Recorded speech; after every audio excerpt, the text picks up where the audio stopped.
bismillahi raxmaani raxiim mar labaad kusoo dhawaada shirka jaraa'idkan ku wargelin jirnay shacabka Soomaaliyeed howlgallada ciidamada amniga ka wadaan gobolka Banaadir gaar ahaan caasimadda qaranka.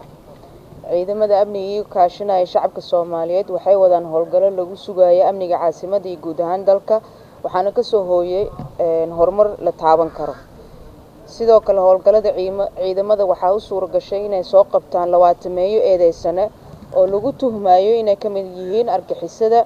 haddana waxaa lagu wadaa nidaamka baarista. maanta taariikhda ahayd 16 bisha shanaad 2019 waxaa ciidamada amniga toogteen xubin ka tirsan al-shabaab kadib markuu dhaawacay suuqa Bakaara ku dhaawacay askari ka tirsan dawladda. sidoo kale ciidamada amniga waxay gacanta ku soo dhigeen dhagar qabo ka tirsan argixisada al-shabaab kaasoo walxayaa qarxa ku xiri gaari uu lahaa qof shacab kaasoo ku qarxay wadada Maka al-Mukarrama. waxaan rabnaa in mar labaad digniin u dirnaa shacabka gobolka Banaadir dhanka kireynta guryaha.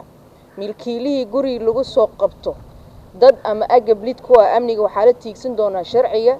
fadlan guri markaa ka kireynaysiin muwaadiniinta Soomaaliyeed ka diiwaan geliya degmada ka tirsantihiin. sidoo kale waxaa shacabka ugu digaynaa banaanbaxyada sharci darrada ah. muwaadinka Soomaaliyeed inuu cabashadiisa muujiyo waa xaq dastuuri ah, balse waxaa loo baahan yahay inuu soo maro nidaamka dawliga ah. howlgallada ciidamada si xowli ayay u socdaan iyadoo xaafado badan ka tirsan gobolka Banaadir lagu wada baaritaan guryo iyo howlgallo bartilmaameysan ama target operation sida loo yaqaanaba.